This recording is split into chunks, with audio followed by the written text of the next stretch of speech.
Assalamualaikum warahmatullahi wabarakatuh. Sebelumnya saya akan menjelaskan materi acara 4, yaitu struktur dan morfologi telur.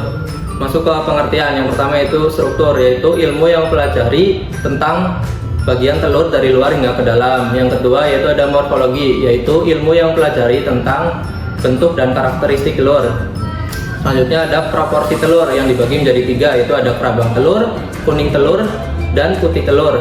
Kerabang telur memiliki proporsi 9-11%, kuning telur yaitu 27-31%, dan putih telur yaitu 56-61%. Selanjutnya masuk ke morfologi telur. Yang pertama itu ada bentuk telur.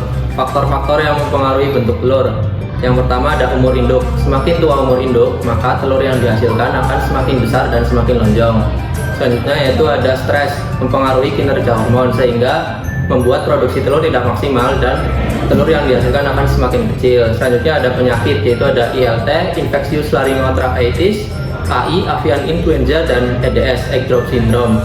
Selanjutnya ada sifat fisiologis, yaitu terutama ketika kekurangan pakan yang mengandung kalsium dan fosfor, maka bentuk telur yang dihasilkan akan semakin kecil dan kerabangnya semakin tipis.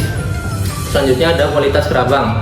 Faktor-faktor yang mempengaruhi kualitas kerabang. Yang pertama itu ada pakan.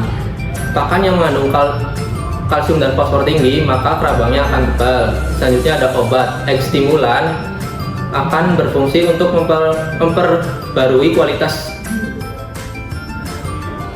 obat atau egg stimulan itu untuk memperbaiki kualitas telur. Selanjutnya ada penyakit, yaitu ada ILT, AI, dan EDS. Selanjutnya itu ada umur. Semakin tua umur induk, maka telur yang dihasilkan kerabangnya akan semakin tipis.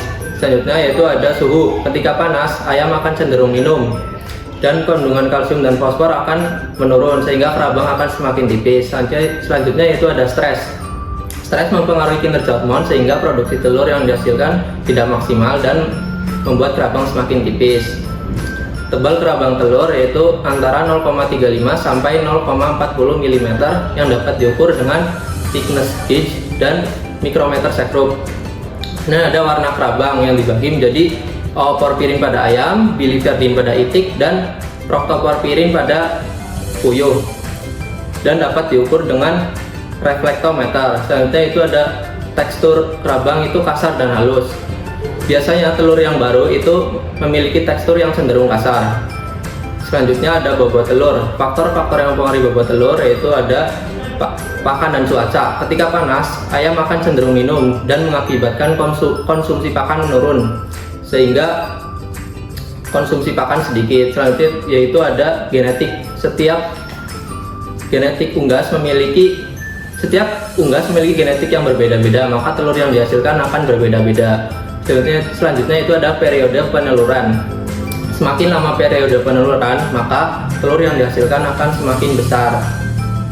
Masuk ke indeks telur. Indeks telur yaitu untuk menentukan bulat lonjongnya telur. Indeks telur memiliki rumus yaitu diameter lebar dibagi diameter panjang dikali 100%. Ideal indeks telur yaitu 74%. Apabila kurang dari 70%, maka telur lonjong. Apabila lebih dari 80%, maka telur bulat. Normal indeks telur yaitu 70-80%. Selanjutnya itu ada rumus ketebalan kerabang, yaitu kerabang tumpul ditambah kerabang lancip ditambah kerabang tengah dibagi 3. Selanjutnya yaitu ada struktur telur dari luar hingga ke dalam. Yang pertama yaitu ada kutikula yang merupakan berwarna putih, terletak pada bagian luar kerabang, fungsinya mencegah masuknya mikroorganisme ke dalam telur. Selanjutnya itu ada kerabang yang mempunyai pori-pori berjumlah hingga 7.000 sampai 17.000. Selanjutnya yaitu ada membran sel atau membran kerabang yang dibagi menjadi 2, yaitu ada outer layer yang menghadap ke kerabang dan inner layer yang menghadap ke dalam telur. Selanjutnya yaitu ada air sac. Air sac yaitu sebagai tempat cadangan udara dan terdapat pada bagian yang tumpul. Selanjutnya yaitu ada albumen. Albumen dibagi menjadi 3, yaitu ada outer thin white, yaitu bagian yang tipis. Selanjutnya ada thick white, merupakan bagian yang tebal, dan inner thin white, yaitu bagian yang terletak pada sekitar kuning telur. Selanjutnya yaitu ada 7 protein pada albumen, yaitu ada albumin, ovalbumin, ovoglobulin, ovoconalbumin, ovomucin, ovomucoid, dan lisozim. Selanjutnya ada kalaza. Kalaza merupakan serabut musin yang berpilin yang berfungsi agar yolk tetap berada di tengah. Selanjutnya yaitu ada membran vitellin yang merupakan bagian yang menyelimuti kuning telur yang berfungsi agar yolk atau kuning telur tetap bulat.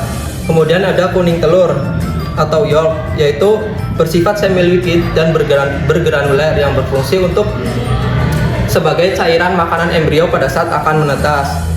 Selanjutnya yaitu ada germinal disk yang merupakan bakal organ berwarna putih dan terletak selalu di atas bagian kuning telur.